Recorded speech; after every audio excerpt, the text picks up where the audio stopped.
Shalom, Shalom. Estamos na semana da Parashat Shelach Lecha, que compreende o livro de Bamidbar, Números 13, verso 1 ao capítulo 15, verso 41. Já no seu segundo verso desta Parashat, temos ali uma afirmação intrigante. Diz assim: envia homens por ti, para que vasculhem a terra de Canaã. Bamidbar, Números 13, verso 2. Então aqui parece que Hashem ordenou a Israel que empreendesse esta missão. Missão que depois sai do controle e termina em um desastre absoluto. Por 40 dias, os Meraglim, os espiões, percorreram a Terra Santa como exploradores, reunindo reconhecimento. No entanto, uma inspeção mais detalhada do texto nos revela uma compreensão mais profunda. As palavras Shelach Lecha significam envie por ti. Deus não diz simplesmente envie homens para que eles possam procurar Canaã, mas ele diz envie por ti. Uma maneira adequada de ler esta Parashat é lendo-a em conjunto com a Parashat Devarim, que é a primeira Parashat do livro de Deuteronômio, Sefer Devarim. A Parashat Devarim revela a perspectiva de Moshe, incluindo um detalhe adicional, detalhe ausente na leitura em Números, em Bamidbar. Em Deuteronômio 1, verso 22, temos Moshe falando ao povo desta forma: vocês se aproximaram de mim, cada um de vocês, e disseram: vamos enviar homens à nossa frente para explorar a terra por nós, e trazer de volta a informação sobre a rota que devemos usar para subir e como são as cidades que encontraremos. Devarim, Deuteronômio 1, verso 22. Ou seja, o envio dos espias não foi um comando direto de Hashem. Rashi, um dos sábios do povo de Israel, comenta o seguinte: envia para ti mesmo, isto é, de acordo com teu próprio juízo.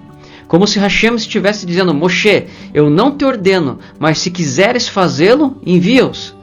Vemos em Devarim, Deuteronômio 1, verso 23, que Moshe pensou ser esse envio uma boa ideia. Olhe lá: achei bom aos meus olhos, de modo que de vós tomei 12 homens, de cada tribo um homem. Devarim 1, verso 23. Reish Lakish diz no Talmud Sotá 43b o seguinte, que a implicação dessas palavras é que parecia bom aos olhos de Moshe, mas não aos olhos do Onipresente. Envia por ti é equivalente a Hashem dizendo: já te disse que a terra é boa, terra que emana leite e mel. Se você não quer acreditar na minha palavra, verifique você mesmo. A raiz, então, dessa missão de espionagem era a falta de fé. Olha o que temos na carta aos Hebreus, Brit Hadashah. Ora, a fé é o firme fundamento das coisas que se esperam e a prova das coisas que não se veem. Hebreus capítulo 11, versos 1 e 2. Claro que os enviados, ao retornarem, deram início ali a um bom relatório, e perto do final de sua missão eles colheram um grande cacho de uvas e o trouxeram de volta, e deram conta então diante de Moshe e Arão e de toda a congregação, relatando o seguinte em Bamidbar, em Números 13, verso 27, a Moshe eles relataram: fomos para a terra para a qual você nos enviou, e ela mana leite e mel. Aqui está o seu fruto.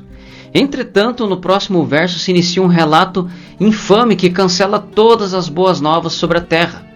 10 dos 12 espias basicamente disseram: se você acha que a fruta é gigantesca, espere até ver o povo que lá se encontra.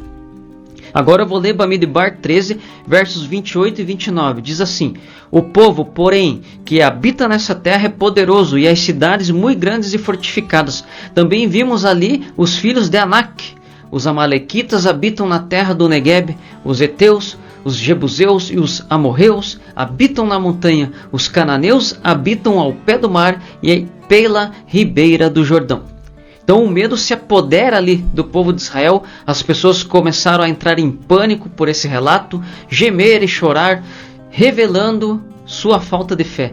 Mas não foi esta mesma geração que saiu do Egito, que viu com seus próprios olhos a mão poderosa do Eterno, as 10 pragas, a divisão do Mar Vermelho que fez eles atravessarem terra firme? E aí, para cada um dos 40 dias que os Meraglim, os espias, passaram na terra, o povo foi amaldiçoado a passar 1 ano no deserto. Segundo a lei oral, isso aconteceu no 9º dia do 5º mês, que é o mês de Av, O Talmud, no tratado Ta'anit 29a, traz todo um esmiuçar sobre datas relatadas na Torá, datas relatadas no próprio livro de Shemot, de Êxodo, de Bamidbar, que é o livro de Números.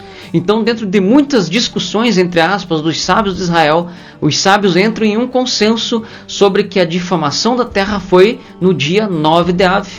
Conforme diz no Talmud, no início do tratado Ta'anit 29a, verso 2, diz o seguinte, que a Mishnah ensinou: no 9º dia de Av foi decretado aos nossos antepassados que não entrariam em Eretz Israel. E no mesmo tratado, no verso 7, está escrito ainda assim: e toda a congregação levantou a voz e clamou, e o povo chorou naquela noite. Bamidbar 14, verso 1. Rabba disse que Rabi Yohanan disse: aquela noite foi a noite do 9º de Av.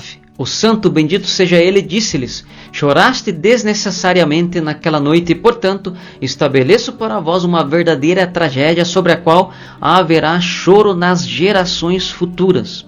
Esse tratado Ta'anit foi composto entre 450/550 depois de Cristo. Logo, esses sábios já tinham conhecimento de 4 calamidades que ocorreram em 9 de Av. Em 1313 a.C., os israelitas estão lá no deserto, tendo experimentado recentemente o milagroso Êxodo. E quando estão prontos para entrar na terra prometida, os espiões retornaram no 8º dia de Av e fazem esse mau relato. Naquela noite, dia 9 de Av, o povo chora. Outra, o primeiro templo também foi destruído no dia 9 de Av, isso em 423 a.C. 5 séculos depois, em 69 d.C., quando os romanos se aproximaram do segundo templo, prontos para incendiá-lo, os judeus ficaram chocados ao perceber que seu segundo templo foi destruído no mesmo dia do primeiro. E temos também a revolta de Bar Kokhba contra Roma, quando os judeus se rebelaram contra o domínio romano. Eles acreditavam que o seu líder Bar Kokhba iria cumprir ali seus anseios messiânicos, mas suas esperanças foram cruelmente frustradas em 133 d.C., quando os rebeldes judeus foram brutalmente massacrados na batalha final em Betar. A data do massacre, dia 9 de Av. E não acabou por aí. As palavras de Rabi Yohanan, que disse: haverá choro nas gerações futuras, infelizmente continuaram a ecoar. Temos mais 3 tragédias que aconteceram em 9 de Av. Em 1290 d.C., os judeus foram expulsos da Inglaterra. Em 1492 d.C., tivemos os judeus sendo expulsos da Espanha. E a data hebraica em que nenhum judeu foi autorizado a permanecer na Espanha foi o 9 de Av. E a Segunda Guerra Mundial e o Holocausto concluem, os historiadores, que foi na verdade a longa conclusão da Primeira Guerra Mundial, que começou em 1914. E sim, por incrível que pareça, a Alemanha declarou guerra à Rússia, efetivamente catapultando a Primeira Guerra Mundial no dia 9 de Av. E as informações referentes aos anos de todos esses acontecimentos eu decidi extrair do site da Chabad, chabad.org, pelo fato de divergências que encontramos até mesmo em meio acadêmicos referente a esses anos. Então o Talmud diz que este é um dia de luto e afirma que quem lamenta por Jerusalém depois se alegrará com ela. Alegrai-vos com Jerusalém e alegrai-vos com ela todos os que a amam. Enchei-vos de alegria com ela todos os que choram por ela. Isaías 66, verso 10.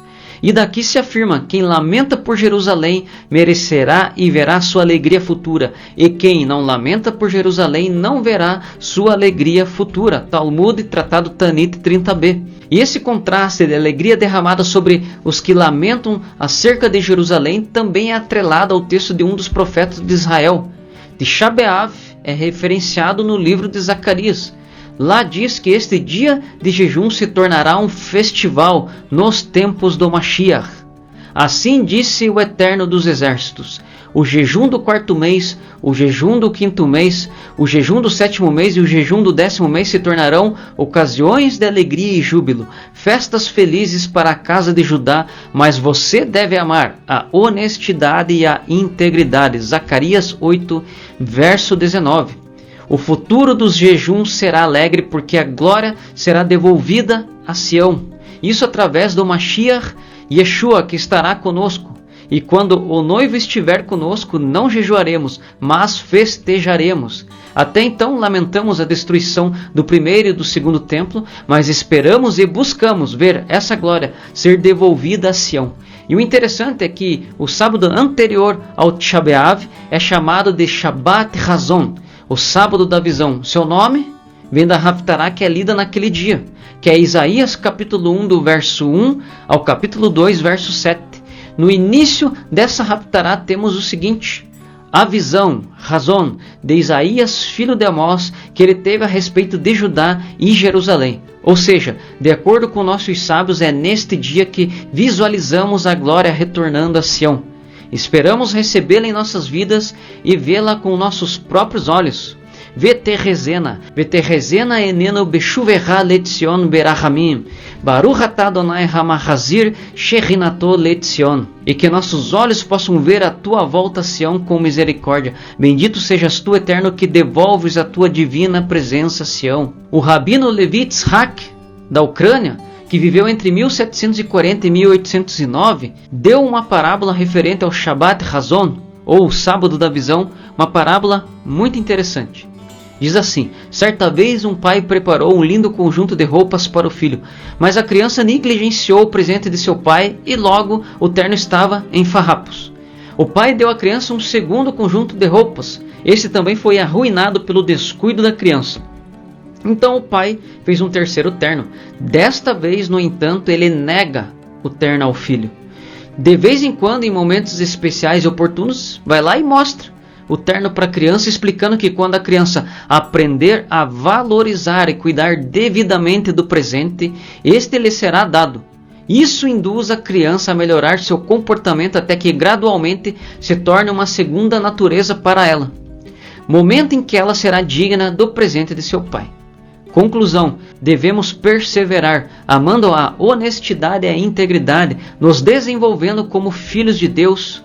E a herança no sentido de morachá, que é a herança conquistada, não uma herança simplesmente automaticamente recebida, é uma herança que se deve conquistar, só é dada a quem amadurece nos propósitos de Deus. E por isso que eu digo que somos filhos, devemos ser filhos de Hashem e não escravos. Mas olha o que diz Gálatas 4, verso 1. Mas digo, pois, que todo o tempo que o herdeiro é menino, em nada difere do escravo, ainda que seja senhor de tudo. Por isso precisamos nos desenvolver, precisamos amadurecer como filhos de Deus, como povo de Deus, vivendo a unidade deste povo, esperando e apressando a vinda do dia do Eterno, onde o Messias Yeshua retornará e estará conosco desde Jerusalém. Or Hadash al Tzion Tair, Benizkerulano Bimherá Leorô. E uma nova luz brilhará sobre Sião em breve, e todos desfrutaremos da sua luz, pois andamos por fé e não por vista.